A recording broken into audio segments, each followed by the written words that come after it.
Assalamualaikum warahmatullahi wabarakatuh. Segala puji bagi Allah yang Maha Luhur, yang meninggikan derajat orang-orang yang rendah hati, dan menghinakan mereka yang sombong dan membanggakan diri. Solawat dan salam semoga tercurahkan kepada Nabi Muhammad, insan paling tawadu di muka bumi, yang menjadi teladan akhlak mulia dan hati yang bersih dari keangkuhan. Sahabat yang dirahmati Allah. Dalam kehidupan ini, ada satu penyakit hati yang sering tidak disadari.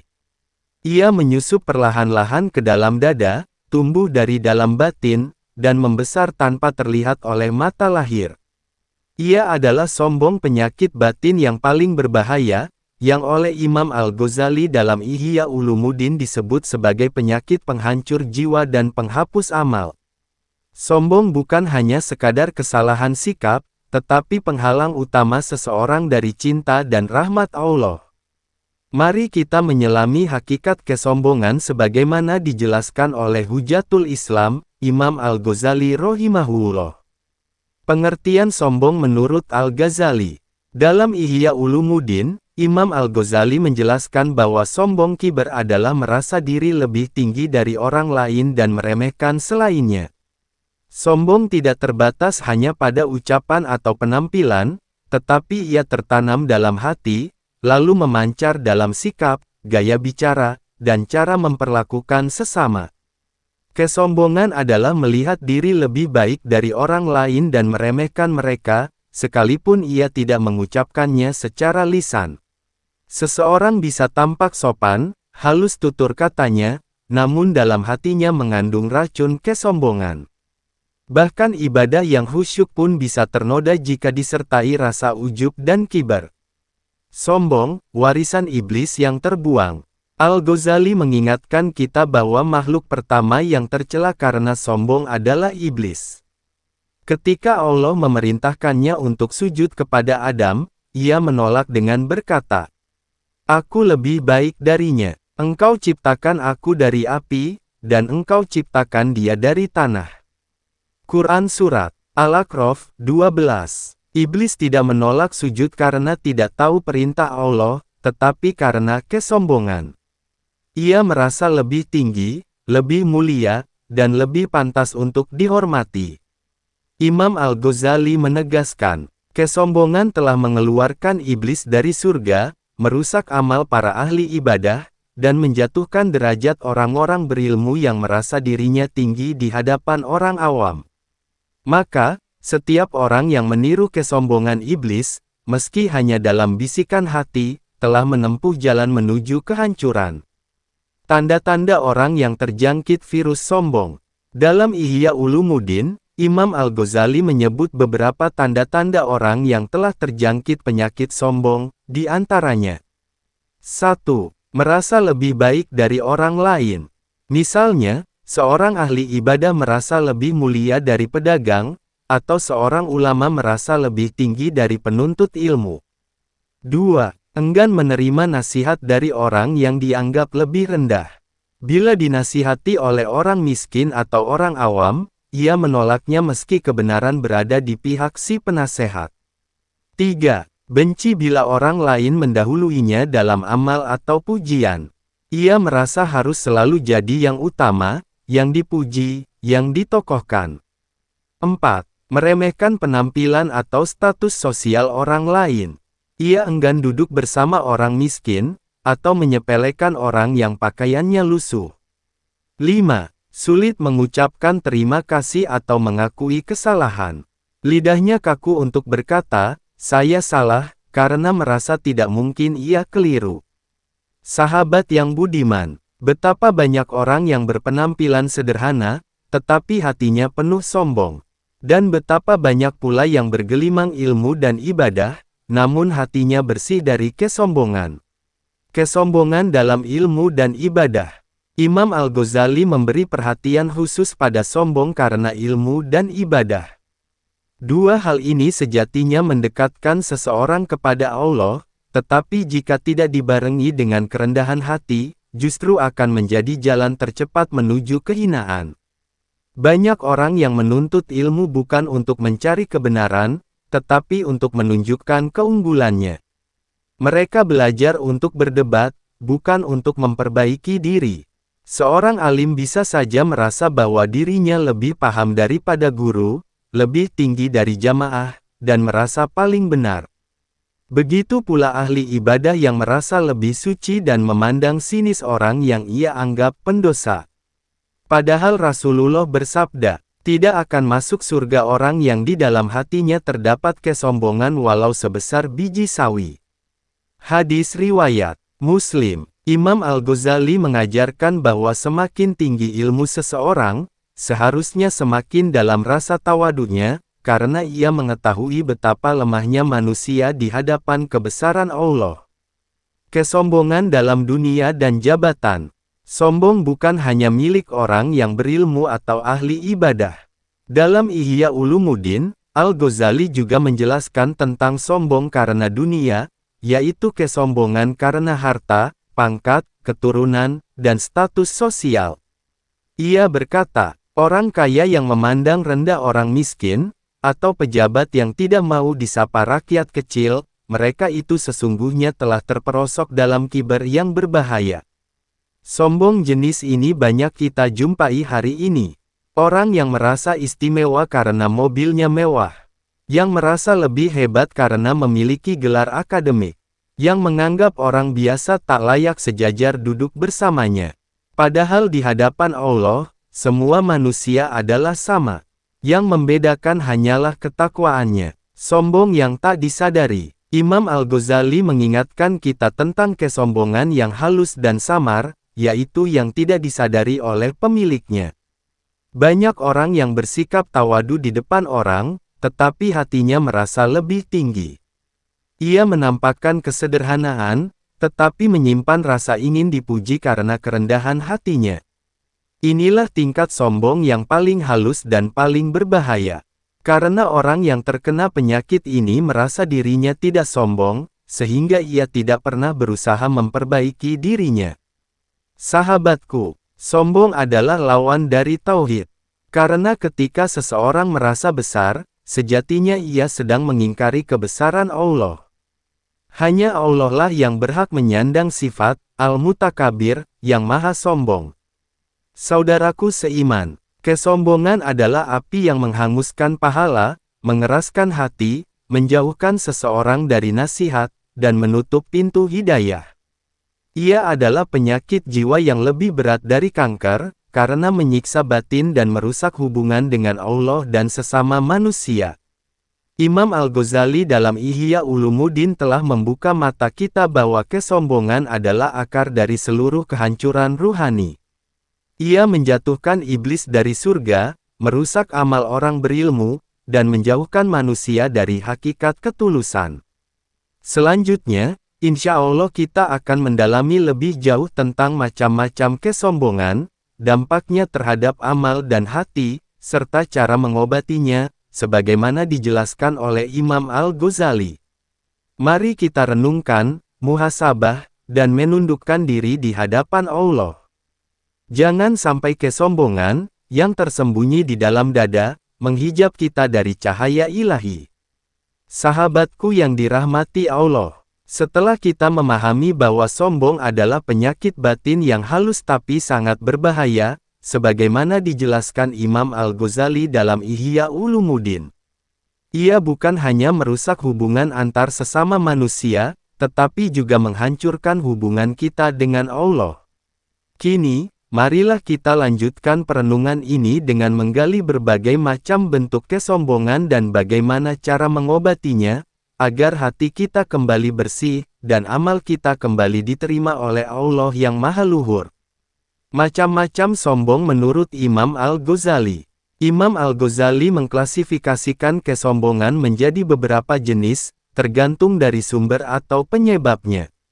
Berikut adalah penjelasan beliau. 1. Sombong karena ilmu. Ini adalah bentuk kesombongan paling umum di kalangan penuntut ilmu dan ulama.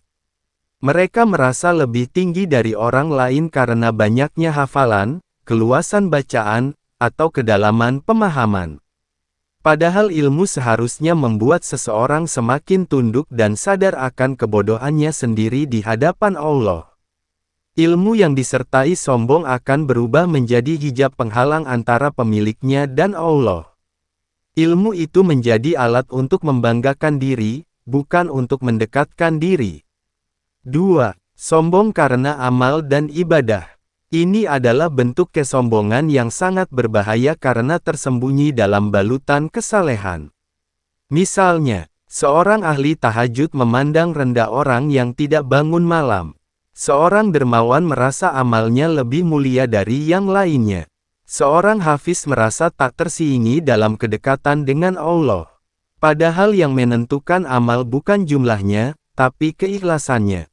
Dan hati yang ikhlas tak akan pernah merasa paling suci. 3. Sombong karena harta dan keturunan. Sebagian orang merasa lebih mulia karena memiliki harta yang berlimpah atau karena keturunan bangsawan. Ia enggan bergaul dengan fakir miskin dan merasa tempat duduknya tak sejajar dengan kaum awam.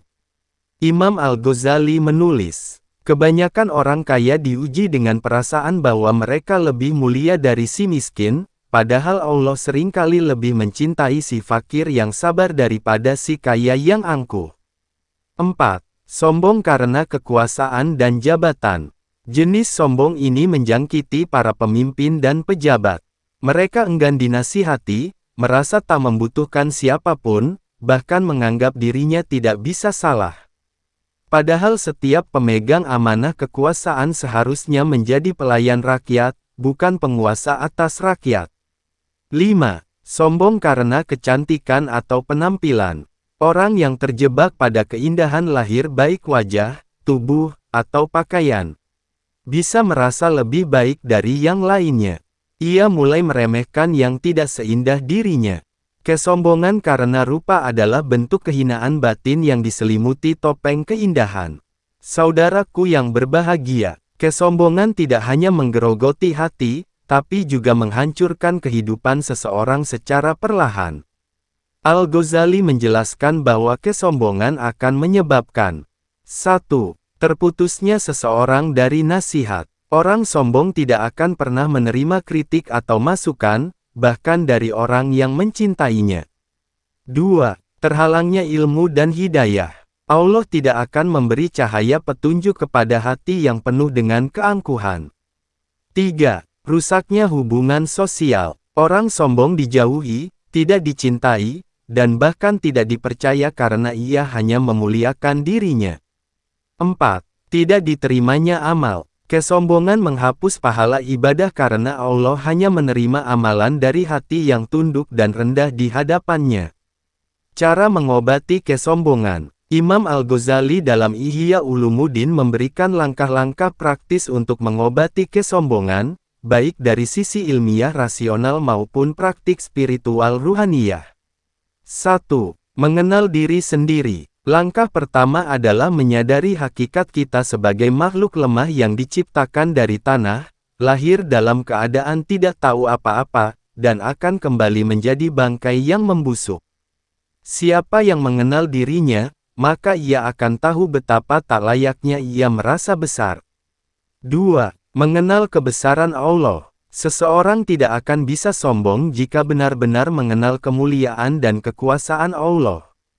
Siapa yang mengingat bahwa ia selalu diawasi, dijaga, dan dibatasi oleh kuasa Allah, maka hatinya akan menunduk. 3. Melatih tawadu secara praktis. Al-Ghazali menyarankan agar orang yang merasa sombong mempraktikkan kerendahan hati, meski awalnya terasa berat. Misalnya, duduk bersama orang miskin, menyapa yang lebih muda atau lebih kecil, menerima nasihat dari siapapun, mengakui kesalahan secara terbuka. Semakin sering kita membiasakan diri dalam kerendahan hati, maka akan semakin runtuhlah tembok kesombongan. 4. Mengingat aib dan dosa diri. Ketika seseorang merasa bangga dengan amal atau prestasi, hendaknya ia segera mengingat betapa banyak dosanya yang belum ia taubati, dan betapa banyak aibnya yang ditutup oleh Allah. Ini akan membuat hatinya gemetar, bukan membusung. 5. Berkumpul dengan orang-orang solih yang rendah hati. Lingkungan juga berpengaruh besar. Al-Ghazali menganjurkan agar kita menyertai orang-orang yang tawadu, agar sifat mereka menular dan menenangkan hati kita. Buah dari tawadu. Ketika seseorang berhasil mengikis kesombongannya, maka ia menjadi pribadi yang disenangi banyak orang. Ia mendapatkan kebeningan hati dan ketenangan jiwa. Doanya lebih mudah dikabulkan. Ilmunya bermanfaat dan ibadahnya bercahaya. Rasulullah bersabda, barang siapa yang merendahkan diri karena Allah, maka Allah akan mengangkat derajatnya. Hadis riwayat Muslim. Saudaraku, sombong adalah penyakit yang menjauhkan kita dari surga, sementara tawadu adalah jembatan menuju rahmat Allah. Kita telah menyelami berbagai jenis kesombongan menurut Imam Al-Ghazali dalam Ihya Ulumuddin, dan menemukan betapa mudahnya ia merayap masuk ke dalam hati. Tugas kita bukan hanya mengenal penyakit ini, tetapi juga melawannya dengan sungguh-sungguh. Jangan biarkan ibadah kita menjadi sia-sia hanya karena batin kita menolak untuk tunduk. Jangan biarkan amal kita tertutup debu kesombongan. Selanjutnya mari kita menyelami lebih dalam tentang kesombongan yang paling tersembunyi, serta kisah-kisah orang solih yang berhasil menghancurkan keangkuhan mereka, sebagai pelajaran bagi kita semua. Sahabatku yang dirahmati Allah, setelah kita memahami bahwa sombong adalah penyakit batin yang sangat berbahaya, sebagaimana dijelaskan secara mendalam oleh Imam Al-Ghazali dalam Ihya Ulumuddin. Kita telah melihat bentuk-bentuknya, dampaknya terhadap amal, serta cara-cara mengobatinya. Namun ada satu bentuk sombong yang lebih licik dan tersembunyi, yang disebut oleh Al-Ghazali sebagai kesombongan ruhaniyah, yaitu ketika seseorang merasa rendah hati, tapi sesungguhnya ia sombong dalam kerendahan dirinya. Disinilah tipu daya nafsu dan setan sangat halus hingga banyak orang tidak menyadarinya. Kesombongan dalam balutan kesalehan. Imam Al-Ghazali menyebutkan bahwa salah satu tingkatan kesombongan yang paling berbahaya adalah ketika seseorang merasa dirinya tawadu, lalu bangga dengan ketawaduannya. Seseorang bisa jadi meninggalkan kemewahan, memakai pakaian kasar, menundukkan kepala, dan menampakkan kesederhanaan, tetapi hatinya berkata, "Aku lebih tawadu daripada mereka semua." Ini adalah kesombongan terselubung, yang secara lahir tampak seperti kehinaan diri, tapi hakikat adalah keangkuhan yang lebih licik. Bahkan, seseorang bisa merasa sombong karena merasa dirinya bebas dari kesombongan. Sombong yang tersembunyi dalam penilaian diri. Dalam Ihya Ulumuddin, Imam Al-Ghazali menjelaskan bahwa penyakit hati itu ibarat api yang menyala dalam sekam. Ia tidak terlihat, tidak terdengar, tidak berbau, tetapi ia membakar dari dalam. Orang yang merasa dirinya sudah ikhlas, kadang ia belum tentu ikhlas. Orang yang merasa dirinya sudah bersih, bisa jadi masih penuh debu. Sombong semacam ini muncul dalam bentuk merasa diri paling dekat dengan Allah, padahal tidak sadar telah meremehkan yang lain. Merasa aman dari kesombongan, padahal telah jatuh dalam perangkapnya. Merasa lebih banyak mengingat Allah, namun lupa bahwa orang lain bisa saja lebih ikhlas dalam diam. Siapa yang merasa dirinya lebih suci dari orang lain, maka ia telah jatuh ke dalam sombong yang tidak kentara. Kisah-kisah para solih yang menghancurkan sombongnya. Untuk menguatkan pemahaman kita, Imam Al-Ghazali banyak menampilkan kisah orang-orang solih yang berhasil melawan kesombongan dalam dirinya. Kisah ini bukan hanya sebagai penghibur jiwa, tetapi juga sebagai cermin untuk melihat kondisi hati kita sendiri. 1. Kisah Imam Abu Hanifah. Suatu hari, Imam Abu Hanifah didatangi oleh seseorang dari kalangan awam yang bertanya tentang satu masalah fikih. Ia menjawab dengan sabar dan rinci. Lalu murid-muridnya bertanya, "Mengapa engkau menjawab panjang lebar untuk orang awam ini?" Beliau menjawab, "Barangkali dengan menjawab satu pertanyaannya dengan baik, Allah mengangkat satu sifat buruk dari hatiku." Ini adalah contoh rendah hati seorang ulama besar. Ia tidak melihat siapa yang bertanya, tetapi ia melihat kesempatan untuk mendidik dirinya sendiri dalam kerendahan hati. 2. Kisah Ibrahim bin Adham. Ibrahim bin Adham, seorang wali besar, pernah diminta untuk memberikan ceramah di hadapan banyak orang. Ia menolak, lalu menangis di sudut masjid. Ketika ditanya alasannya, ia berkata, "Aku takut berdiri di atas mimbar bukan karena Allah, tapi karena ingin dilihat orang." Lihatlah, betapa dalam muhasabah beliau, hingga takut dirinya terselip niat buruk meskipun dalam amal kebaikan. Ini adalah tawadu sejati, yang tidak menyisakan ruang bagi kesombongan.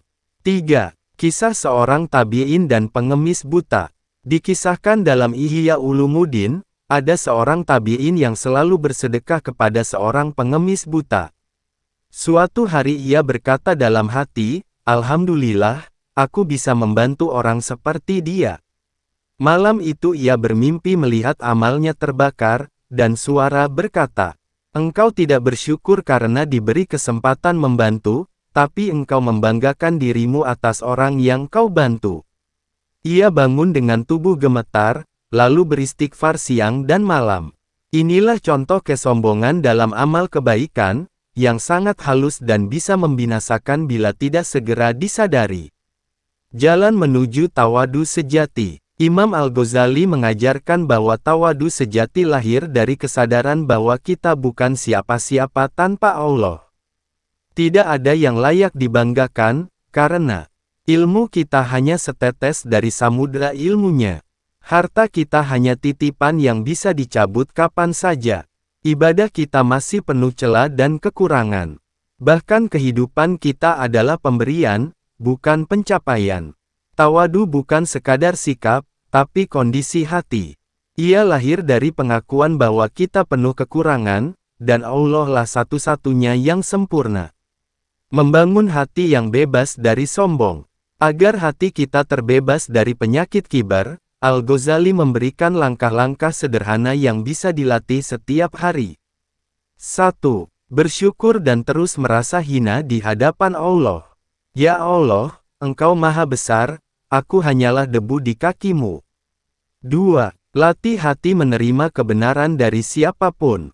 Bila kebenaran datang dari orang miskin, dari anak kecil, dari orang yang kita benci, jangan tolak. Terimalah. 3. Perbanyak istighfar atas amal yang tampaknya baik. Karena bisa jadi ia rusak karena niat dan perasaan bangga. 4. Jauhi pujian yang berlebihan. Ketika dipuji, kembalikan kepada Allah. Jangan menikmatinya terlalu dalam, karena bisa menumbuhkan sombong dalam hati. 5. Bersahabat dengan orang-orang yang rendah hati. Lingkungan sangat berpengaruh. Jadikan orang yang tawadu sebagai teladan, bukan yang membanggakan dunia. Saudaraku, sombong adalah tirai hitam yang menutupi cahaya ilahi. Ia membuat hati buta, amal rusak, dan jiwa gelap. Betapa banyak orang yang tampaknya berbuat baik, namun tertolak karena hatinya tidak tunduk. Imam Al-Ghazali, dengan kedalaman ruhaniyahnya, telah membukakan jalan bagi kita semua untuk melihat hakikat penyakit ini. Dalam Ihya Ulumuddin, beliau tidak hanya menjelaskan bahaya sombong, tetapi juga menunjukkan jalan penyembuhannya dengan ilmu, introspeksi, latihan kerendahan hati, dan mujahadah nafsu. Mari kita renungkan, apakah hati kita sudah bersih dari kibar?